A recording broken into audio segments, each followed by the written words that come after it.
이번 시간에는 그 생각하라 그리고 부자가 되어라에서 지난 시간에 했던 그 끈기의 중요성 계속 이어나가고 있죠. 끈기. 이번 시간에는 끈기가 얼마나 중요한지, 그리고 끈기를 어떻게 키울 수 있는지, 그리고 어떻게 외부의 비판이나 외부의 사람들의 의견들에 휘둘리지 않을 수 있는지, 그리고 그 가운데 어떻게 행운을 찾게 되고, 이렇게 끈기를 향상시키다 보면 우리는 결국은 우리의 그 의식의 진정성이 커지죠. 에너지가 커지니까 현실의 어려움을 이제 기꺼이 무시할 수 있는 힘이 생깁니다. 어려움을 다스리는 법이 또 생길 것이고, 그렇게 해서 그 챕터 그 10장은 그렇게 끝납니다. 그래서 조력 집단의 힘이 11장으로 넘어가는데, 일단 최대한 빨리 끝내고 11장으로 넘어갈 수 있는 시간이 되겠습니다.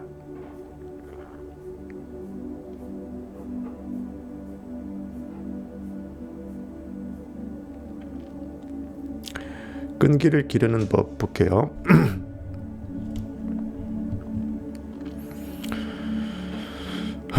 끈기는 마음의 상태로 기를 수 있는 것이다. 즉 모든 것이 마음에 있었다라는 거죠. 다른 정신 상태와 마찬가지로 끈기 역시 다음과 같은 것을 기반으로 한다고 합니다. 끈기의 어떤 그 뭐랄까 속성들에 연결될 수 있는 퍼즐들이 있는데, 그런 것들이 몇 가지가 있는데 한번 보십시다.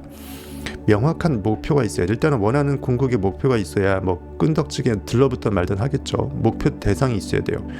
먼저 자신이 무엇을 원하는지 알아야 한다. 내가 누구이고 나는 뭘 원하고 있고 나는 그래서 무엇을 목표로 잡고 있고, 그것을 끈덕지게 이미 없으면서 있음으로 이미 있다라고 느껴버릴 수 있는 그 느낌의 대상이 있어야 되는 거예요. 이것이 끈기를 개발하는 가장 중요한 단계이다. 강력한 동기. 일단 궁극에 내가 왜 사는지부터 시작을 해서, 그래서 무엇을 원하는지부터 시작해서 결국은 그것을 이제 목표로 삼게 되면은 거기서 우리는 끈덕짐에 동기부여가 유발되죠. 들러붙어서 안 떨어지는 것입니다. 성경에서 불의의 재판관한테 끈덕지게 들러붙으니까 그 과부의 소원을 들어주잖아요. 귀찮아서라도 자기 편하자고 그 불의의 재판관은 들어줬습니다. 그만큼 극단적으로 비유한 거죠. 우리 안에 있는 의식의 힘은 전능함에 있어서 그렇게 끈덕지게 붙어내는 거한테 귀찮아서라도 들어줄 정도로 그 선물 보따리는 풀릴 수밖에 없는 것이죠. 우리가 예전에 그 어렸을 때 초등학교 때 체육 대회 할 때 그 막 그 오재미 같은 걸 만들어 갖고 박을 막 던지게 되면 언젠간 그 박이 터트려지잖아요. 언젠가는 끈덕지게 터트려집니다. 그리고 뭐죠? 그 다윗이 그 돌팔매질로 골리앗을 이겼듯이 우리가 믿음, 거기서 말하는 돌은 우리 믿음이에요. 우리 안에 있는 의식이 전부임을 내가 영혼으로 믿어내면 그것이 하나님이기 때문에 그것을 욕되게 하는 현실의 그 모든 것들은 다윗의 돌팔매질로, 그리스도의 상승력의 믿음의 돌팔매질로 다 없어질 수 있다. 그런 의미로 보시면 되겠습니다. 성경에서 돌은 때로는 반석, 믿음의 비유이기도 하고, 또는 그 돌덩어리, 그 무식한 그 고깃덩어리로 비유되기도 하죠. 극단으로 같이 비유가 됩니다. 그 다음 열망이 필요하답니다. 어떤 대상을 강하게 열망하면, 진짜 원하면 끈기를 기르기가 비교적 쉽다. 비교적 쉬운 게 아니라 당연한 거죠. 쉬운 게 아니라 반드시 욕망해야 됩니다. 욕망은 다른 말로 열망이에요. 그러니까는 열망을 욕망에 대한 열정이라고 우리 해석을 한다면, 결국은 열망은 욕망 플러스 열정이죠. 욕망은 타깃이고 열정은 거기서 떨어지지 않는 그 열렬한 에너지의 뜨거움이죠. 사실상 같은 건데 이렇게 풀어서 쓰는 것입니다. 자존감, self-reliance, 릴라이하게 되면 어디에 의지하다 뜻이잖아요. rely on 다 배웠죠. 어디에 의지하다. 자존감, 결국 self, 자기 스스로에게 rely, 얼마나 의탁하고 있는지, 즉 내가 현실에 의지하지 않고 나 자체, 내 인식의 힘이 얼마만큼 내가 의지하고 있는지, 내가 생각하는 것이 그 어떤 것도 느낌이 동반되면 그것은 완벽한 힘이 있다라는 걸 내가 얼마나 믿어내는지, 현실의 내 상황 조건에 다른 사람이 얼마나 내가 의지하는 것을 그만두고 이미 있다라고, 이미 받았다라고, 이미 성취했다라고, 이미 이뤘다라고 내가 얼마만큼 스스로 존재감을 느낄 수 있는지, 자존감이죠. I am이 스스로 존재하는 것을 I am은 인식하고 있어야 됩니다. 내 인식의 스스로성, 자존성을 인식하지 못하면 나는 고기가 돼버려요. 내가 어떤 원인보다도 가장 근원적인 원인임을 까먹어버리면 어떤 것에 휘둘릴 수밖에 없는 파생상품이 돼버리기 때문에 휘둘려버려요. 자신의 계획을 실행하는 능력이 있다고 믿는 것으로 끈기 있게 계획을 밀어붙일 수 있도록 독려해 준다고 합니다. 자존감은 그 5장 챕터 5에서 자기 암시, 그 셀프 서제스천, 자기 암시 편에서 제시한 원칙을 통해 기를 수 있다, 연관성이 있다라고 보는 거죠. 그러니까 내가 나한테 잠재의식이 스스로 pure susceptibility, 그렇죠? 가장 그 수용성 극대화된 잠재의식의 나의 존재성을 얼마만큼 믿음으로 각인시킬 수 있느냐, 그 자기 암시력은 다른 말로 자존감의 회복하고 연관이 있겠죠. 항상 내가 현실에 반응하고 자존감이 떨어뜨려질 때마다 이건 아니지, 내가 왜 이거에 왜 쫄고 있지 하면서 스스로를 이제 업시켜낼 수 있는 힘이 필요한 거죠. 웨이킹 언니 어서 오십시오.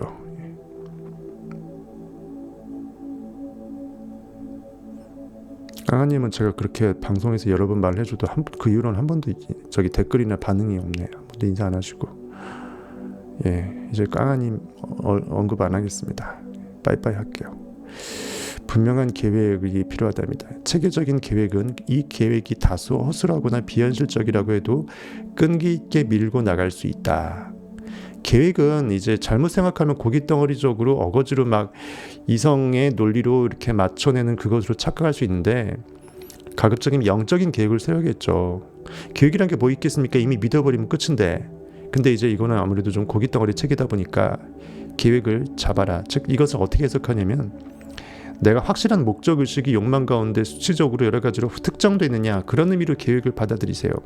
과정 가운데 내가 징검다리로 어떤 징검다리를 건널지는 확실히 결과 위에서 느껴버리면 잠재의식이 알아서 하고 자연적으로 그 행동을 하게 된단 말이죠. 그런 의미의 그 어떤 인위적인 계획이 아니라 궁극의 끝단의 욕망의 성취 그 목표치를 제대로 수치화시켜서 구체화시켜라, 그런 의미로 계획을 좀 받아들이면 좋겠습니다. 그 다음에 적절한 지식이 필요하답니다. 일단 알아야 면장을 하죠. 경험이나 관찰 결과 자신이 세운 계획이 괜찮다는 것을 알면 끈기 있게 밀고 나갈 수 있다.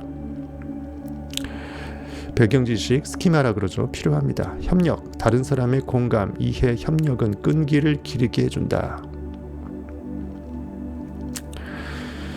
뭔가 좀 대범하게 마음을 키워서 전체가 잘 될 수 있는 것으로 나의 어떤 쪼잔함에서 벗어날 수 있다면 결국 보이는 것에 반응당하지 않을 수 있는 힘이 같은 연결성이 있죠. 일단 저 친구를 나의 경쟁으로 생각하지 않는 것은 제가 잘 안 된다고 해서 내가 잘못되는 제로섬 게임이 아니라는 걸 인정하는 거거든요.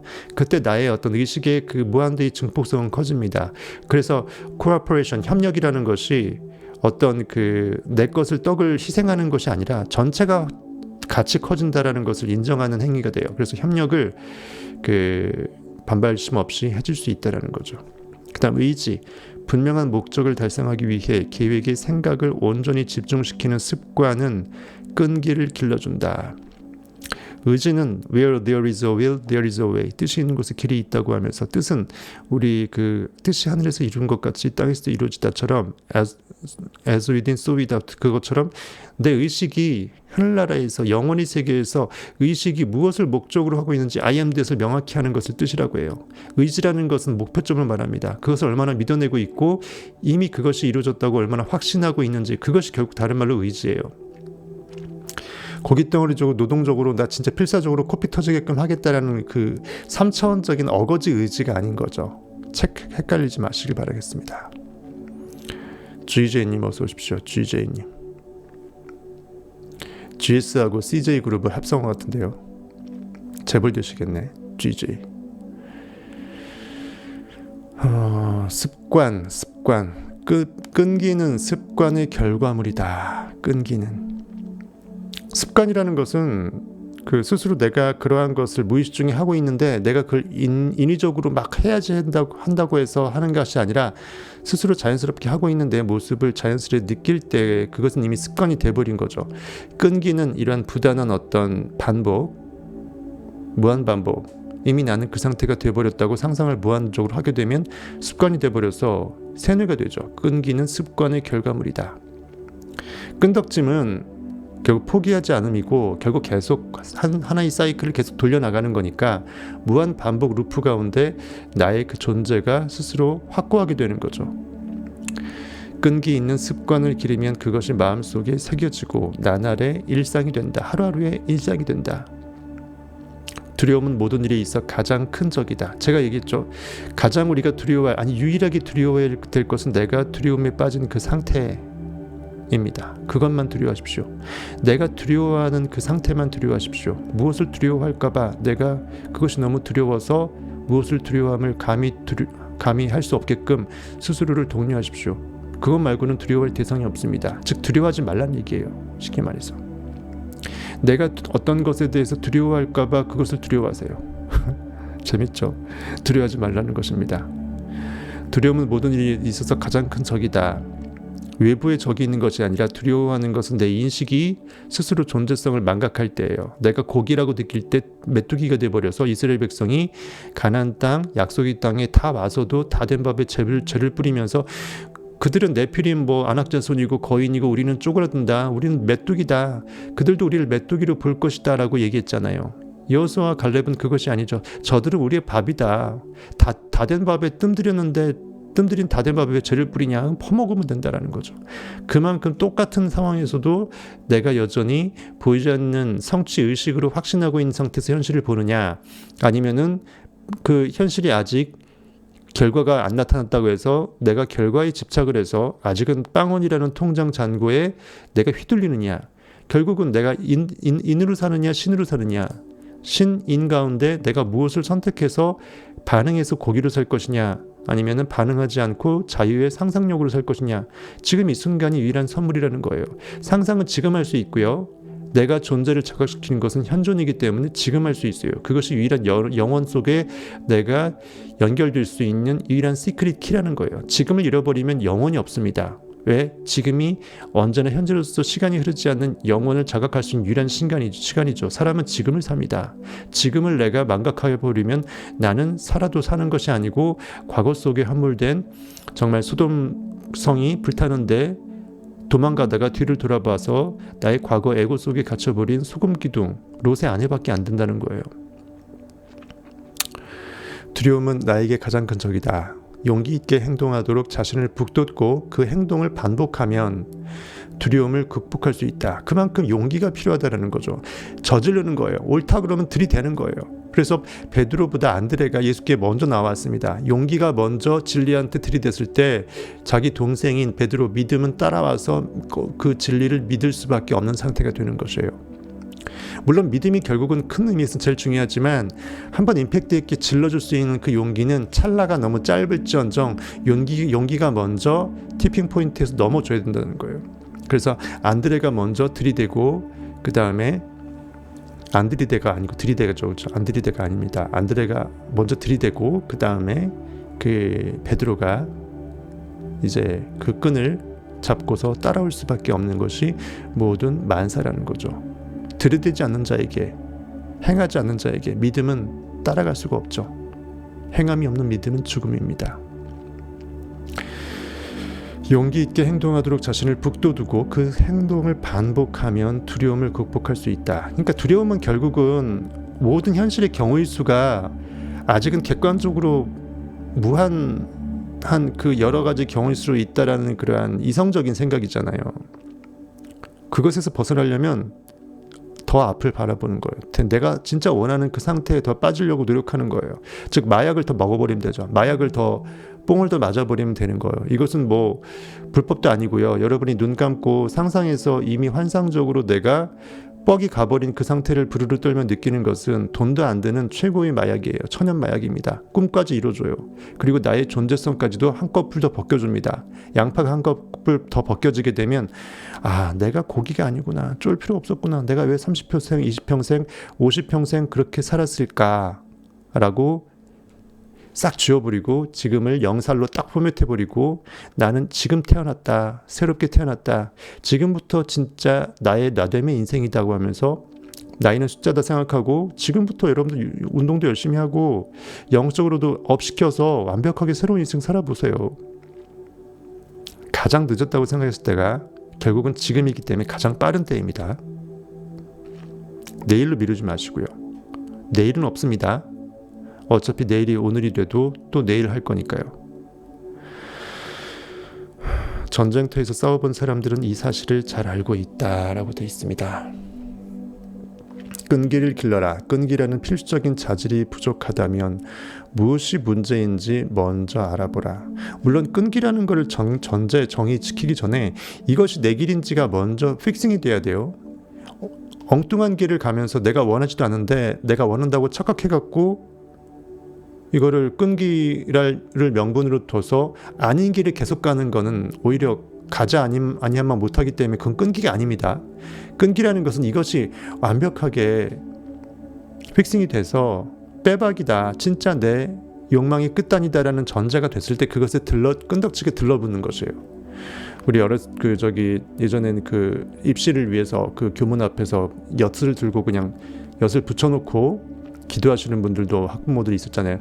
끈덕지게 그 엿을 붙어서 안 떨어지게끔 하려면 이것이 내가 정말 원하는 것인지가 택정이 돼야죠. 물론 그런 전제는 있습니다. 아닌 길이면 빨리 돌아서는 게 이거는 끈기 없는 것이 아니라 지혜로운 거죠.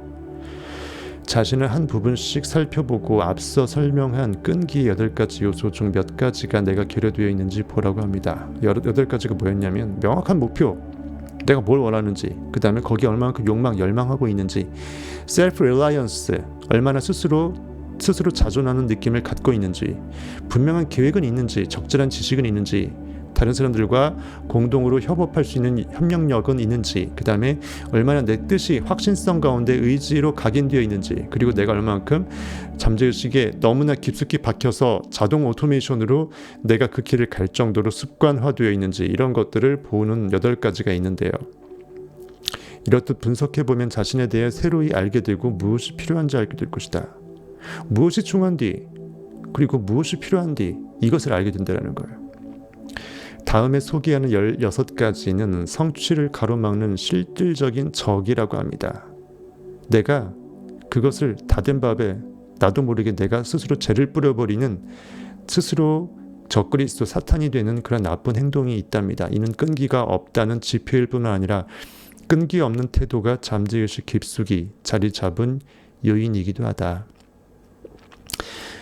자신이 어떤 사람이고 무엇을 잘할 수 있는지 알고 싶다면 이것들을 하나하나 자신에게 대입해보라. 불을 일구고 싶다면 다음의 약점을 완전히 다스려야 한다. 먼저 첫째, 16가지 중에서 혹시 한번 여러분들 가운데 내가 이런 점이 있는지 한번 살펴보시기 바라겠습니다. 지제이님 웃을 일이 아니에요. 전 느낌이 필이 와서 얘기한 겁니다. 저 허언 안 해요. 한번 사모해 보십시오. 뜻을. 혹시 내가 그러한 거국적인 뜻을 갖고 있지 않는 큰 그릇 아닌가 한번 자문해 보시길 바라겠습니다.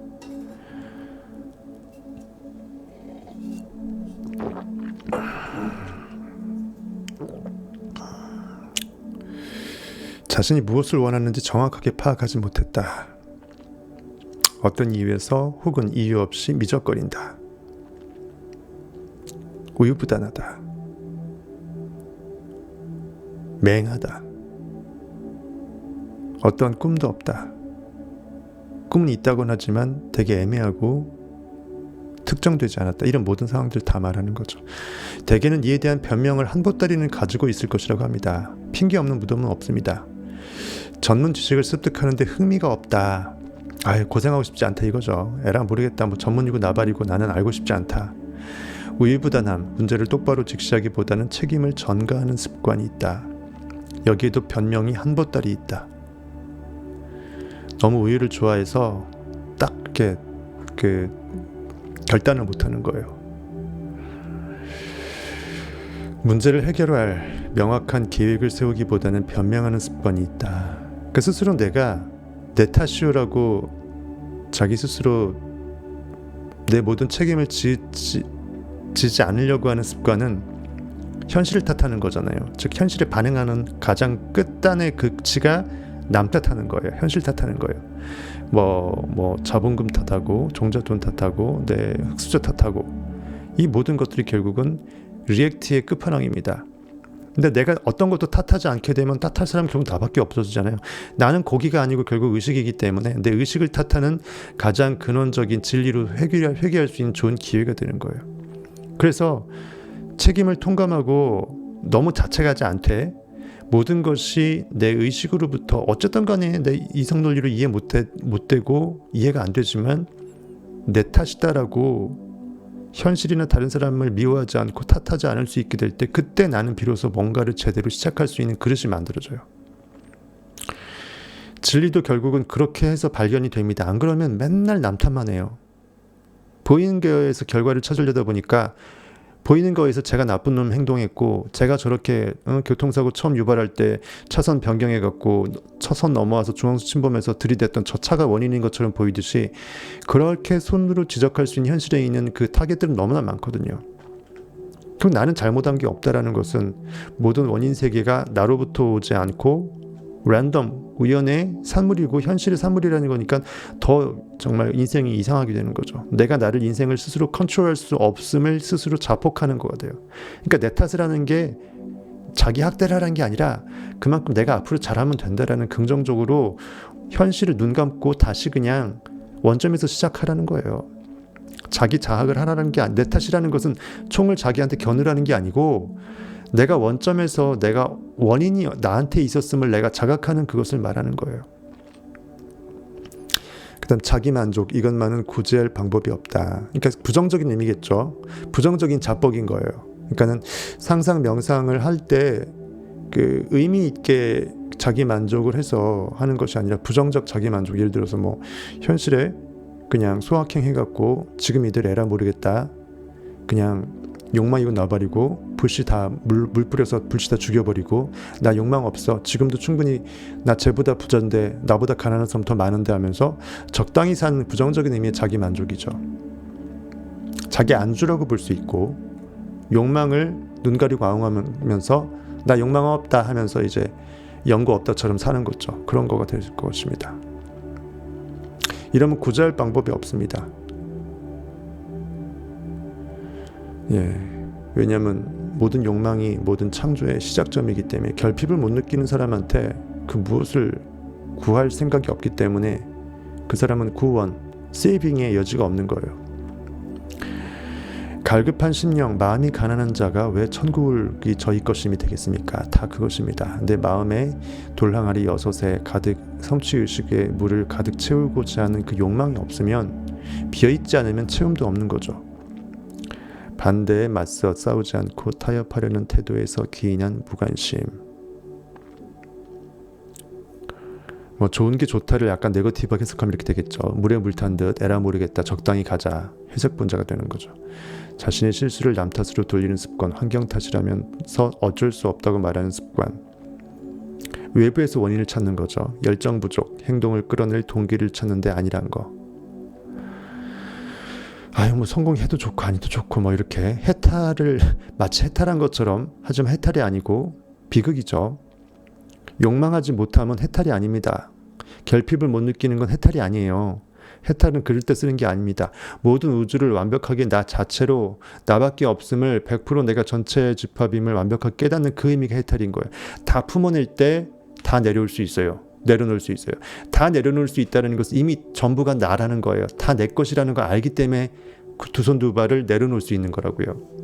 내가 스스로 전체 집합이고 내가 홀리스틱 온 우주의 전체임을 거룩함으로 영광 가운데 찬양받기에 합당한 나를 완벽하게 자존적으로 알게 될 경우에만 나의 모든 팔다리의 힘을 뺄 수 있다고요. 무거운 짐을 굳이 나 이것만 내 거다가 아니고 모든 게 어차피 내 거기 때문에 굳이 팔을 내려놓을 수 있다고요. 전체 집합의 땅이 이렇게 있어요. 네가 그은 그 땅은 네 것으로 해주겠다고 했는데 누구는 점을 찍고 누구는 자기의 땅을 최대한 그려내기 위해서 동분서주하고 있어요. 누가 더 지혜로울까요? 점을 찍게 되면 뭐죠? 점은 부피가 없죠. 공간이 없습니다. 즉 뭐죠? 이 땅 전체 집합 전부가 내 땅이란 뜻이에요. 그리지 않고도 전부 다 그려낸 거죠. 아니 참으로 그려낸 거죠. 비유하자면 그렇게 될 수 있습니다. 철학적으로.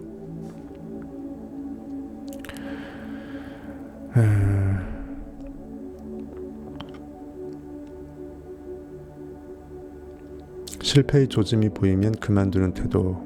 왠지 가능성이 조금 희박해질 때 한 번 더 하지 않고 끈덕지기 한 번 더 될 때까지 하지 않고 거기서 자기한테 들어올 그 뭐죠? 비관 아니면 자기에 대한 어떤 열등감, 어떤 점수판을 굳이 점수 스코어보드를 봐야 될 것만 같은 그런 생각이 들 때 눈을 감고 싶은 생각 있죠. 내가 스스로 판을 엎어버리면 장기판을 두다가 질 것 같으면 엎어버린 경우가 똑같죠. 어차피 질 것 같으면 엎어버리면 내가 진 티가 덜 날 것 같은 그 생각이죠. 눈 가리고 아웅이에요. 실패의 조짐이 보이면 에라 모르겠다. 난 실패한 것이 아니고 내가 그냥 기권한 거야. 아예 안 해버린 거야. 이렇게 해서 자기 위안을 삼는 그 마음의 태도가 그렇습니다. 6가지 두려움 중 한 가지 이상을 지니고 있는 상태라고 합니다. 체계적인 계획이 결여되어 있다. 계획을 글로 써주지 않아서 분석할 수가 없다.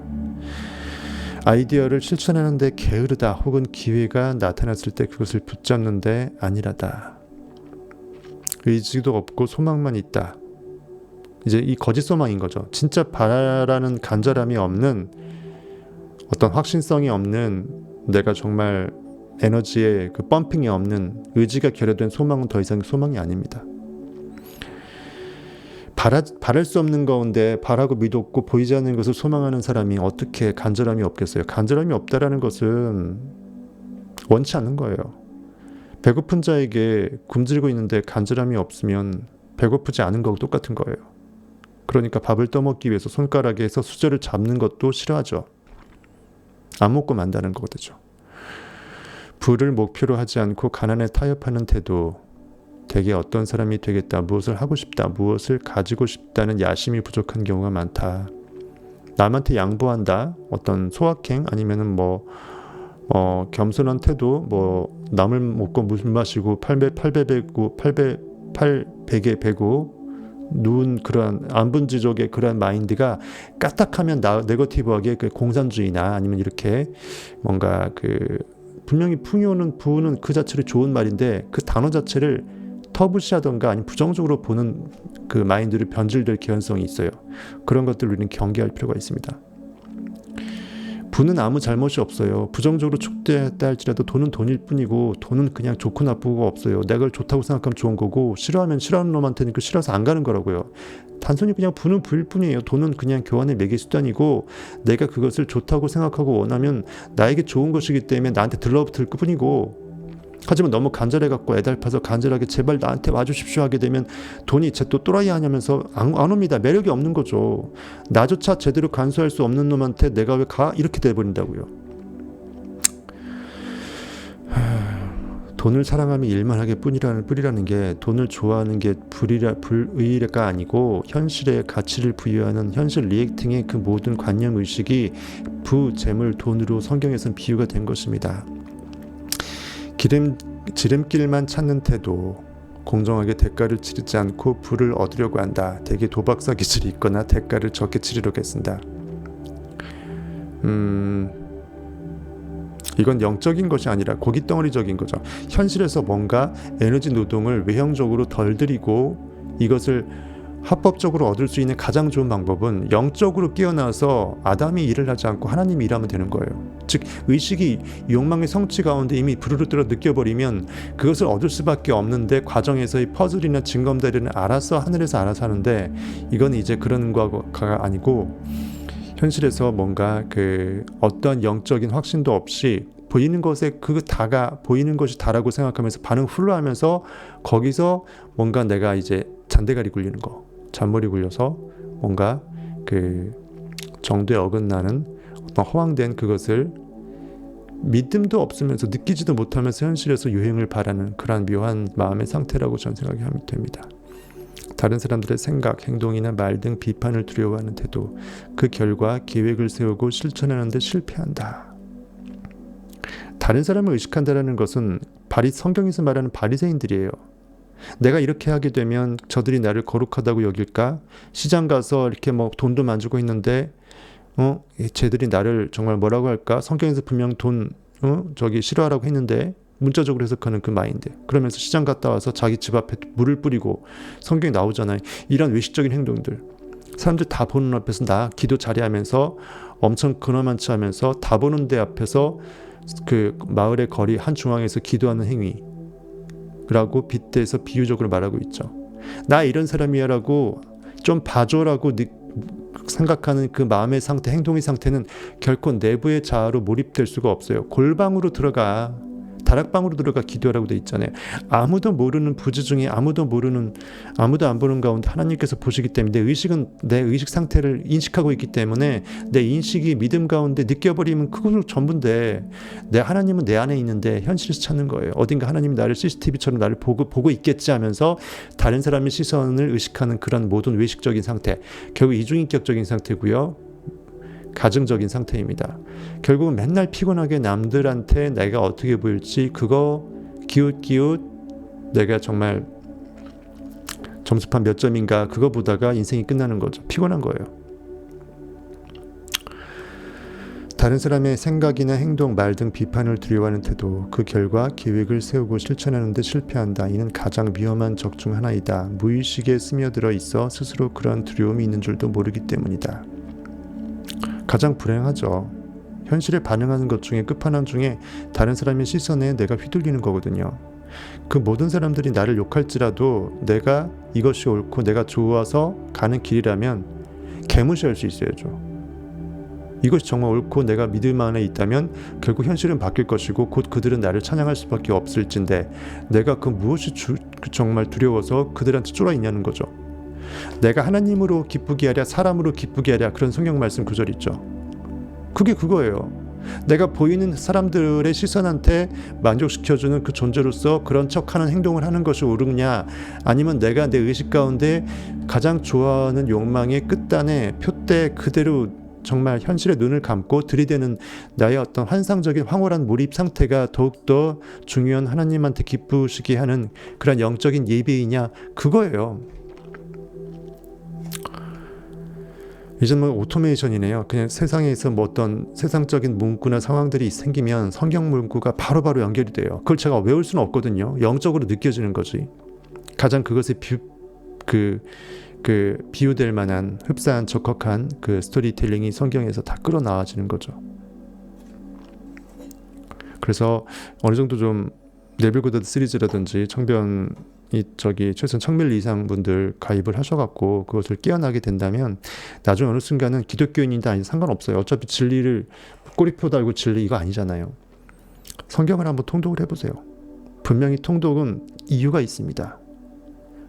모르는 사람들도 뜻 모르고 그냥 아무 생각 없이 신구약 통독 완독했다고 해서 그 뿌듯함 때문에 뭔가 내가 좀 다르게 인식이 커진 것을 느낄진데, 하물며 알고 본 사람은 뭐 끝나는 거죠. 다 해석 못해도 되니까 해석되는 것만 해보시고 한번 신구약 통독을 창세기부터 요한계시록까지 해보세요.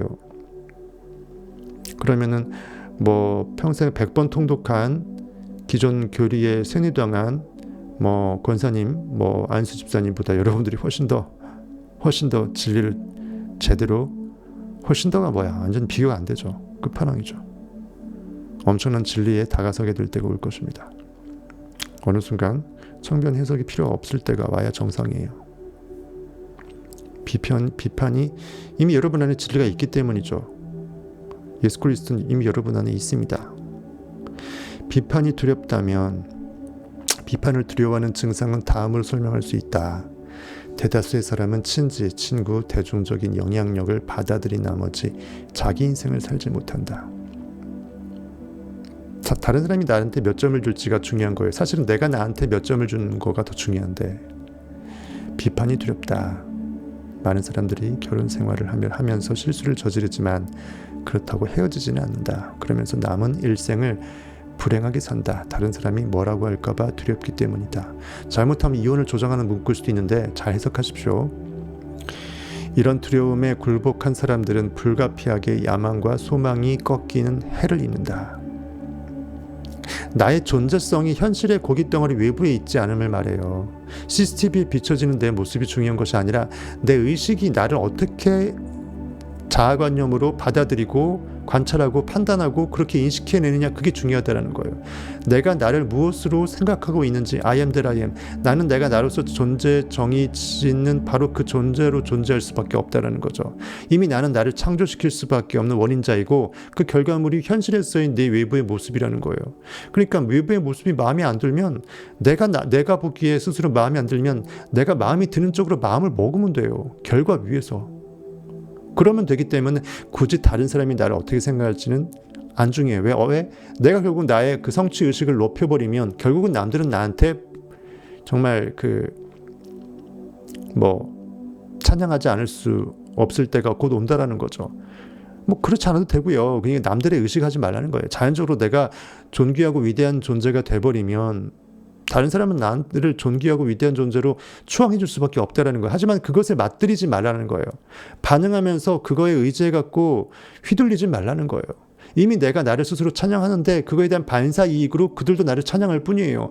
그들의 잠재의식이 내 잠재의식의 확고한 I am that, I am he, 나는 그리스도라는 그것 때문에 확고하게 그들이 끌려올 뿐이지 굳이 그들이 그런다고 해서 뻑이 가갖고 해할 필요도 없고 대단하게 생각할 필요도 없고 이미 알고 있었던 거니까 리허설로 했던 거잖아요. 나의 존재를 이미 의식으로 각인시켰으면 그것이 이미 나이기 때문에 이미 리허설 해버렸기 때문에 무대는 이미 끝난 거잖아요. 현실에서 한 번 더 공연이 될지라도 그것은 내가 다 알고 결과를 알고 영화를 보는 사람의 마음처럼 그런가 보다고 지나면 돼요. 왜냐하면 나는 그 다음으로 또 넘어가야 되기 때문이죠. 의식은 그 다음으로 더 위대해질 것들을 찾아내면서 I am that의 이 의식의 오른편, 하나님의 우편에 앉아 계신 예수 그리스도로 다시 태어나야 되거든요. 그러니까 결국 내가 현실에 안주해갖고 내가 만들어 놓은 포도주 독에 빠져서 술에 골아떨어질 일이 없는 거예요. 수많은 사람이 학교를 졸업한 뒤 다시 학교로 가서 공부하는 것을 게을리한다. 비판이 두려워서다. 많은 사람들이 가족의 의무라는 이름으로 친지들이 자신의 삶을 망가뜨리게 한다. 비판이 두려워서다. 의무는 개인적인 야심을 파괴하고 자기만의 방식으로 삶을 살아갈 권리를 침해하도록 굴복하라고 있는 게 아니다. 번역문이기 때문에 영어문이라서 그런지 엉망이네요. 넘어갑시다. 중요한 건 제가 다 썰로 다 풀어드렸으니까. 실패에 대한 비판이 두려워서 사업 기회를 걷어차는 사람도 있다. 그러니까 스스로 내가 실패할까봐, 내가 나한테 실패했다라고 나한테 정죄하는 게 두려워서 너 실패자다라고 내가 나한테 말할까봐, 그게 쪽팔리고 두려워서 아예 실패할 일을 안 만드는 행위는 성공도 못하겠다는 행위잖아요. 도전할 수 없다라는 거죠. 그 욕망한다라는 것은 용기가 있어야 돼요. 무엇을 믿으려면 용기로 먼저 들이대서 믿음이 끌려와야 되는데 안드레가 들이대주지 못하면, 즉 안 들이대버리면은 욕망, 믿음의 반석 베드로는 형을 따라갈 수가 없어요. 이런 종류의 두려움은 성공에 대한 열망보다 힘이 세다. 극기라 그러죠. 나를 이겨내는 거예요. 나의 에고, 자기를 부인하라고 했잖아요. 극기는 결국은 자기를 이겨낸다라는 것은 자기를 부인하는 것을 말해요. 성경에서 말하는 자기를 부인하고, 자기는 내 의식, 하나님의 영, 그것을 말하는 것이 아니라 현실에 반응당하고 있는 그 고깃덩어리 마인드, 리액팅 그 관념을 말하는 거예요. 친지는 친구로부터 너무 목표를 높이 세우지 마. 너무 무리하지 마. 사람들이 미쳤다고 할 거야 같은 말을 들을까봐 두려워서 위대하고 위대한, 최고의 위대한, 헛명랑할지언정 너무나 황당한 꿈을 나도 모르게 꿨는데 그것이 쪽팔려갖고 얘기를 못하는 거예요. 그러니까 혼자 그냥 어차피 굳이 얘기할 필요 없이 그냥 상상하면 되는데 그것에 대해서 스스로 쫄아버리는 거야. 이건 너무 심하다. 애들이 알면 뭐라 그럴까 하면서 욕망이 3천억인데 300억, 30억으로 줄이는 거예요. 친구 보니까 5억도 없거든. 그럼 내가 30억만 있어도 쟤보다 낫잖아. 이렇게 하면서 타협을 하는 거죠. 요한계시록에서 내가 너희에게 허락한 삶의 두루마리에서 너희들이 삭제하지도 말고 거기에 사족을 달아 조건을 덧붙이지도 말라는 말이 그 말입니다. 나도 모르게 어떤 것을 욕망케 했으면 그것이 남들이 보기에 터무니없다라고 굳이 내가 그것을 이제 가상하고 물음표를 다를 필요가 없어요. 내가 그냥 느끼면, 필이면, 땡기면 가면 돼요. 나한테 하나님은 선물을 이미 주고자 내 안에서 이미 준비된 자, 충분자 엘샤다이 하나님이 여호와의 산에서 준비된 상태로서 이미 다 준비되어 있다고요. 믿고 지르면 느끼면 돼요. 믿음은 돈이 안 듭니다. 느끼는 데는 어떠한 돈이 안 들어요. 더군다나 내가 원하는 걸 느끼는 건데 왜 싫어합니까? 내가 원하는 환상적인 상황을 결과로 이미 받아들이는 것은 최고의 그 마약을 막 먹는 건데 기꺼이 그런 마약은 먹어줘야죠. 내가 스스로 더 그 다음에 나로 진짜 나로 깨어날 수 있는 어떤 그 기회라는 거죠. 그래서 주변에 보통 친구가 잘 되면 내가 더 쪼다가 되니까, 사촌이 땅을 사면 배가 아프니까 친한 친구일수록 나도 모르게 비교의식을 무의식 중에 갖고 있어서 얘가 나보다 더 좋은 남자 만나면 스스로 힘든 거예요. 말로는 축복하지만 스스로 짜증나는 거예요. 얘가 정말 뭐 좋은 일이 생기게 되면 겉으로는 해야지만 속으로는 찌그러지는 거예요. 이러면은 쫌생이밖에 안 된다는 거예요. 거기밖에 안 돼요. 완벽하게 축복해주고 정말 내가 원하면 얘와 나를 굳이 구분하지 말고 내 마음 기저에서 진짜 원하는 욕망을 찾아내라는 거예요. 그러면 그 욕망이 뭐다 그러면 얘하고 비교해서 그것이 더 커 보이다 안 커 보이다 아무 중요하지 않다라는 거예요. 얘는 얘고 나는 나니까. 인생은 제로섬 게임이 아닙니다. 주변에서 나를 실제로 내가 잘 되기를 바라는 사람은 사실 별로 없거든요. 극소수예요. 하지만 개의치 마시고 그 중에 그나마 괜찮은 사람을 여러분 상상의 레파토리에 불러 모아서 그가 나를 축복해주는 상상을 해보세요. 그럼 나중에 결과도 그가 나를 축복해줄 겁니다. 왜냐하면 그 결과가 나타나야 되기 때문에 만유의 주제이신 우주의 양자장은 헤쳐 모여서 그 사람의 잠재의식을 그렇게 바꿔서 나를 진정으로 축복해주는 멘트를 할 수밖에 없게끔 그의 입술을 주장할 것이니까요. 앤드류 카네기 철강왕 앤드류 카네기가 내게 앞으로 20년 동안 성공 철학을 체계적으로 정리하는 게 어떻겠냐고 제안했을 때, 즉 500명 자수성가 부자 리스트를 주면서 이들을 조사해갖고 공통분모 짜내서 성공의 법칙을 그 책으로 내라라고 앤드류 카네기가 돈 주면서 그 초짜 기자인 나폴레온 힐한테 부탁을 했잖아요. 그거예요. 처음 든 감정은 사람들이 어떻게 말할지에 대한 두려움이었다. 나폴레온 힐도 고백하네요. 두려웠대요. 사람들이 어떻게 말할지. 나도 이룬 것이 없고 초짜인데, 더군다나 앤드류 카네기한테 뭐 돈도 받고 리스트도 받아서 청탁받은 건데 자발적인 거가 아니었을 거 아니에요. 당연히 두렵죠. 그의 제안은 감히 상상도 해보지 못한 거창한 일이었다. 먼저 나는 본능적으로 변명을 만들어냈다. 모두 비판의 두려움에서 기인한 것이었다. 넌 못해. 그 일은 너무 거대하고 너무 많은 시간이 걸려. 친지들이 널 뭐라고 생각할까? 생활비는 벌 수 있을까? 성공 철학을 체계적으로 정리한 사람은 아무도 없어. 무슨 근거로 내가 그걸 할 수 있다고 생각하는 거지? 내가 그렇게 거대한 목표를 세워도 되는 사람인가? 내 빈곤한 태생을 생각해봐. 내가 그것에 대해 뭘 알지? 사람들은 내가 미쳤다고 할 거야. 그리고 실제로 그랬다고 합니다. 미친놈 취급했대요. 앤드류 카네기 정도로 재벌이 되지 않은 상태에서 사람들이 그렇게 성공한 사람들을 이렇게 노하우를 제대로 알아내서 책으로 만들겠다라는 것을 누가 인정해 줬을까요? 너나 잘해 하면서 이제 까댔겠죠. 진리를 말해도 너는 진리대로 사냐 하면서 까댔겠죠. 대체 왜 그 전에는 그 일을 아무도 해내지 못했을까? 왜 이러한 일을 아무도 여태까지 안 하고 지 혼자만 먹고 살고 써먹었을까? 분명히 진리의 법칙, 성공의 법칙이 없지 않을진데 왜 그들은 지들만 써먹고 있었을까? 그 중에 상당 부분은 내가 그것이 법칙 있고 진리인지 모르고 우연히 그 봉사 문고리 잡듯이 뒷걸음질 치서 잡듯이 그냥 그렇게 살다 보니까 성공한 거예요. 그러니까 내가 어떻게 성공했는지 이론적으로 나도 몰라. 하지만 이미 나도 모르게 그 법칙의 길을 따라가고 있는 사람들이 대부분이겠죠. 그중 일부가 이론적으로 정립이 되고 영적으로 탁월한 통찰력으로 알아냈겠죠. 하지만 그들도 굳이 이거 정말 정리해갖고 남들과 공유하는데 에너지를 쓰는 게 귀찮을 수도 있겠죠. 대부분 그럴 거예요. 이런 수많은 물음이 머릿속에서 튀어나왔다. 갑자기 온 세상이 내게 시선을 던지고 카네기의 제안을 실행하려는 이 열망을 포기하라고 압박하는 것만 같았다라고 나폴레온 힐도 이제 책에서 얘기를 합니다. 그만큼 위대한 일을 하기 위해서는 그 반대 그 핑계들이 많을 수밖에 없는 억센 그 후폭풍이나 반대 폭풍을 받아요.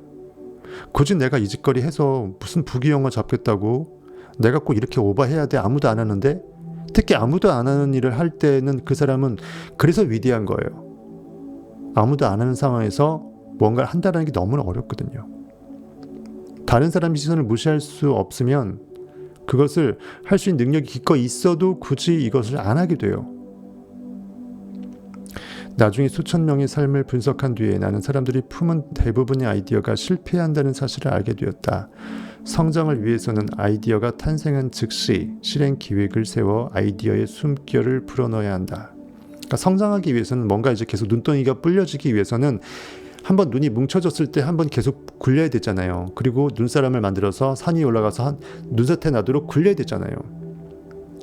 아이디어가 탄생한 즉시, 한번 영감이 필 받은 즉시 쇳불도 당김에 빼야 돼요. 달아오를 때 빼야지 나중에 식어버린 데 빼면은 쇳불이 더 이상 빨갛지가 않잖아요. 에너지를 한번 뭉쳐서 폭발하려고 주파수 대역의 모든 양자 에너지가 우주의 기운이 뭉쳐질 때 거기에 불을 질러야 돼요.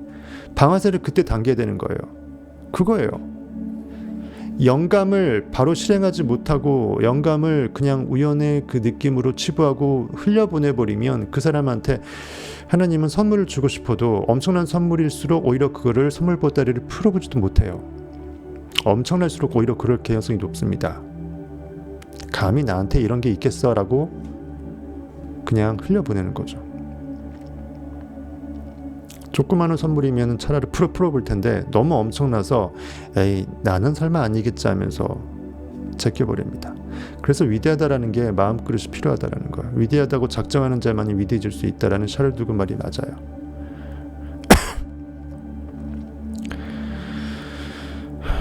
아이디어의 숨결을 불어넣는다. 즉 영감을 풀로 불어넣는다. 나의 어떤 그 영적인 의식을 골출시킨다. 이미 나는 그 상태가 되었다라고 진짜 믿어내는 에너지에 그 모든 것들을 쏟아낼 수 있으려면 그것이 아주 소중해야 돼요. 내가 정말 반드시 가야 될 나의 길임을 내가 알고 있어야 돼요. 살아있는 매분 매초가 생존 가능성을 높이는 기회이다. 결국 지금 이 순간이 중요한 유일한 프레젠트 선물이라는 겁니다. 상상이나 느낌이나 현존 자각이나 IM을 자각하는 거나 우주의 일체성을 느끼는 건 결국 지금밖에 못하거든요. 1초 전으로 돌아가서 대신 그 1초 전의 느낌을 지금 느낄 수도 없고요. 결국은 지금 느끼는 거예요. 비판에 대한 두려움은 대부분의 아이디어를 죽이고 실행과 계획과 실행 단계 근처에도 가지 못하게 한다. 비판받을까 봐 두려워서는 그 진리가 뻔히 머리로는 진리라고 느껴져도 영이 그것을 받아먹지를 못해요. 당연히 행함도 없을 것이고요. 행운은 순리대로 만들어진다. 소챕터 들어가겠습니다. 행운이라는 거. 행운 기적은 없거든요. 원인이 있었기 때문에 결과가 나왔을 뿐이고 기적은 없어요. 원인의 세계를 모르는 현실의 고깃덩어리 이성적 감각에 빠진 사람들 입장에서는 보이는 게 닭이기 때문에 보이는 것에서 선후를 따져서 무엇이 원인인지 찾다 보니까 기적처럼 보일 뿐이죠. 세상에 기적은 없습니다. 마땅히 신문대로 거두어진 인과관계만 있을 뿐이에요. 인과관계의 법칙이 유일한 법칙입니다. 성경의 황금률이죠. 내가 대접받고자 하는 그대로 남을 먼저 대접해주는, 내 의식이 정말 원하는 그것을 스스로 대접받고자 하는 그 상태를 현실을 바라보면서 이미 그 상태가 되었다라고 대접해주고 간주해주는 거예요. 나는 이미 꿈을 이뤘다라고 현실을 보면서 보이는 대로 반응당하지 않고 보이지 않는 그것을 봐내는 현실을 그렇게 봐주는 거예요. LS님 어서 오세요.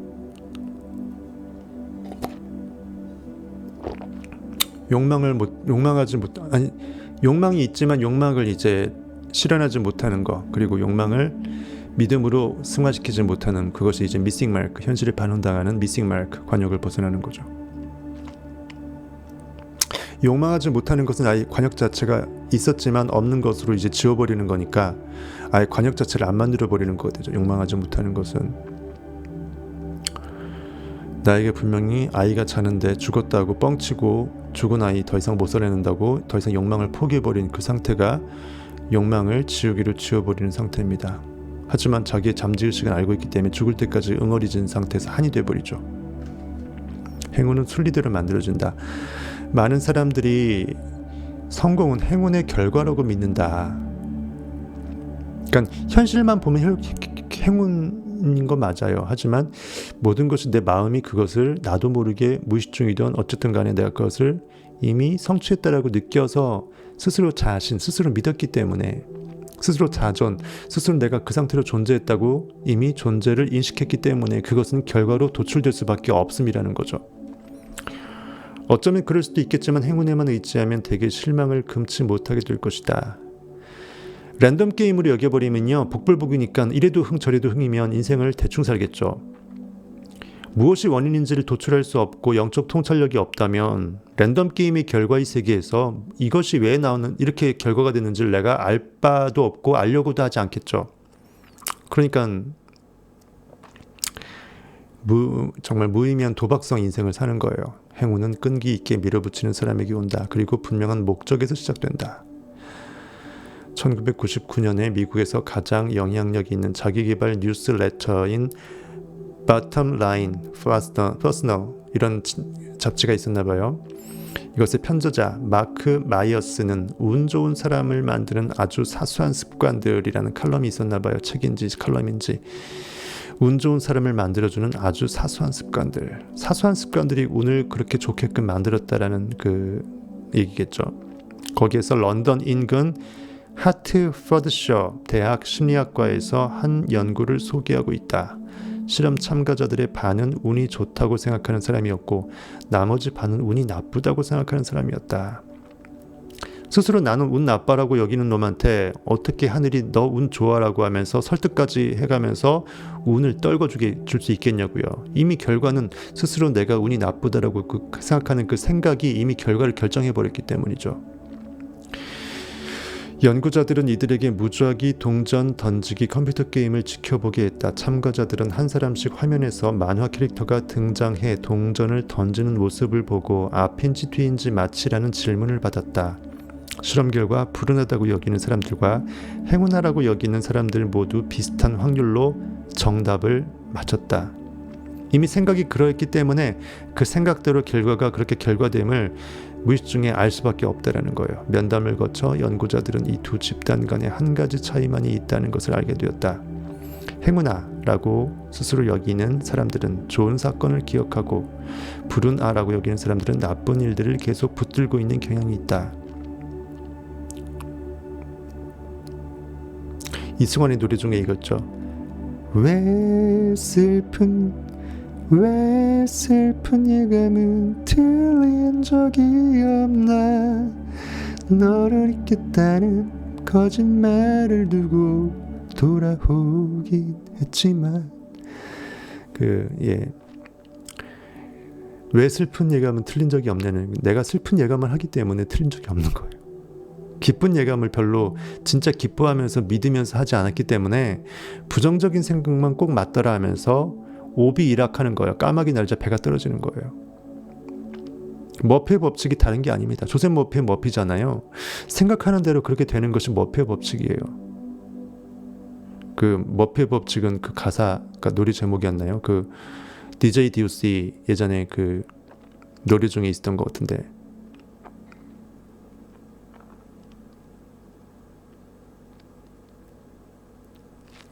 과학적으로 보면 동전 던지기, 다트게임, 카드 뒤집기 등은 개입할 수 있는 부분이 없는 완전히 무작위적인 게임이다. 우리가 통제할 수 있는 건 오직 자신의 말과 행동뿐이다. 정확히 말하면 나의 의식이죠. 의식으로부터 말이 나오고 말은 의식의 선포이죠. 행동도 또한 그런 의식의 선포의 일환입니다. 우리에게 일어나는 일들은 모두 다른 사람들의 행동과 이 무작위적인 세상에 달려있다. 현실이 무작위적, 즉 랜덤 게임인 것처럼 보지만 내 의식이 그렇게 결과지었다라는 거죠. 그것을 제대로 우리가 그것을 간파해냈을 때 내 생각을 아무렇게나 하지 않게 되게 되죠. 내가 가장 좋아하는 쪽으로 황금률 그대로 따를 수밖에 없습니다. 그렇다면 어떤 사람들은 정말로 운이 좋아서 행운의 순간이 찾아오는 듯이 보이는 걸까? 왜 쟤는 항상 뭘 해도 항상, 누구는 난 뒤로 넘어져 또 코가 깨지는데 쟤는 뭐든지 그렇게 잘 될까? 마이어스의 말에 따르면 우연한 행운과 달리 행운의 순간은 우리가 다스릴 수 있는 것이기 때문이다. 운이 좋은 사람들은 그 자신이 의식하든 말든 행운을 만드는 특정한 단계들을 밟아간다. 무의식 가운데 이미 그렇게 될 것이라고 왠지 그럴 것 같은데 라는 분위기, 무드를 갖고 있기 때문에 진짜 왠지 그렇게 되는 거예요. 우리는 행운의 순간에 두 가지 방식으로 영향력을 발휘할 수 있다. 먼저 의식적으로 행운이 지나가는 길에 서라. 의식적으로 좋은 거를 선택하고 의식적으로 좋은 마음을 품으라는 거죠. 복음, 굿뉴스, 좋은 소리, 좋은 생각들을 하라는 거예요. 그러고 나서 사람들이 당신을 돕고 싶게 만들어라. 그들의 도움을 받을 자격이 당신에게 있다고 생각하게 만들라는 말이다. 쉽게 말해 상상하라는 거예요. 온 우주의 기운이 나를 향할 수밖에 없는 자기 확신성 가운데 필요하다면 주변에서 나를 돕지 않을 수 없다라고 자기 확신 가운데 스스로 세뇌시켜버리면, 셀프 서제스션, 스스로 암시시켜버리면 그 잠재의식의 힘이 현실을 그렇게 끌어당긴다라는 거예요.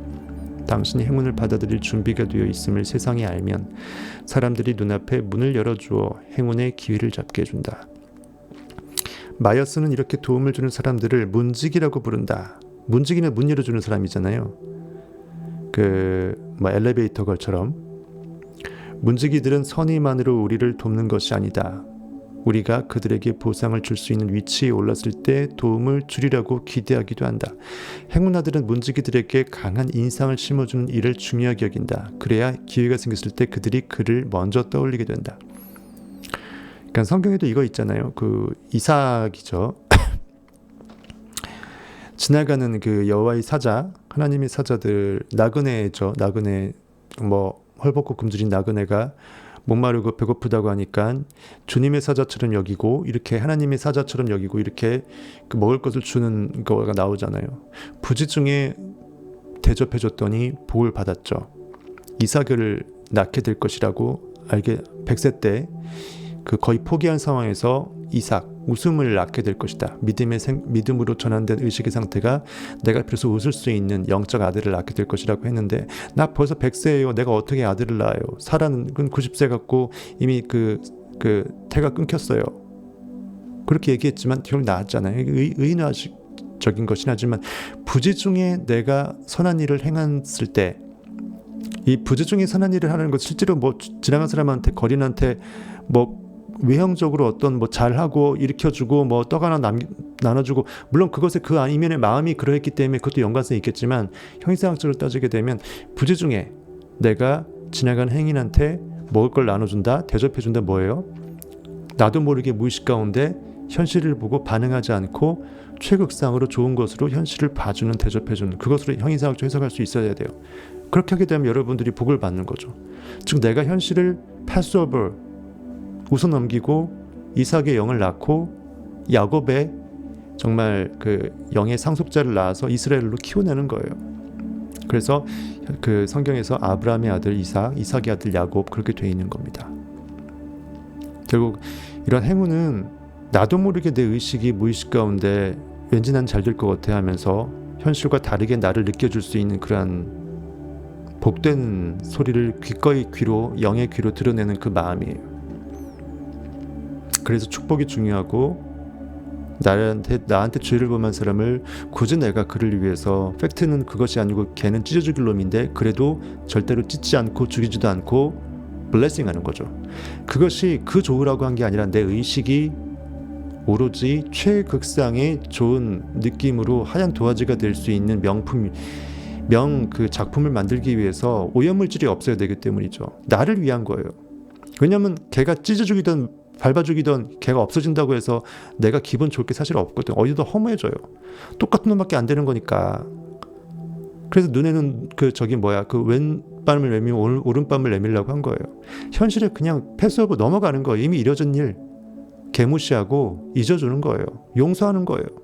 어차피 그가 그렇게 행동을 했던 것은 결과적으로 내 의식이 모든 창조의 원인자이기 때문에, 그것을 그런 안 좋은 사건이 일어날 수 있도록 내 의식이 그렇게 만든 장본인이니까 내가 내 탓이요 해버리면 그가 잘못이 아닌 거죠.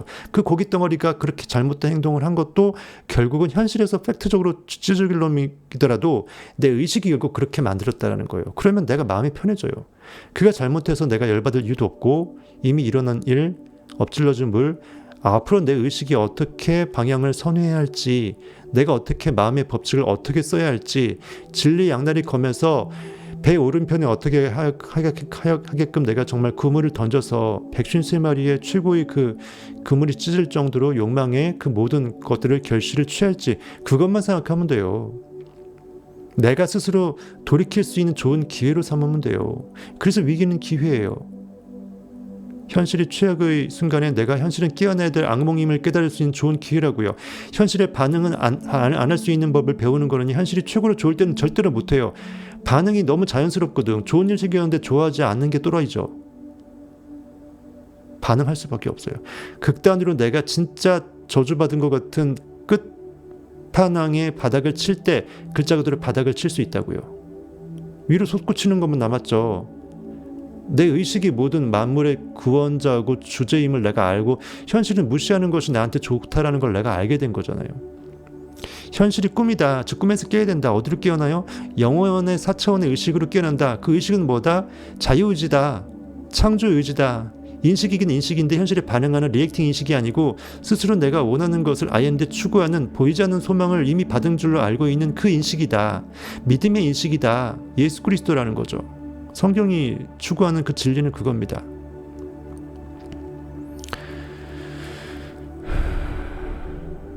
뭔 얘기하다만 뭐 이렇게 나왔냐.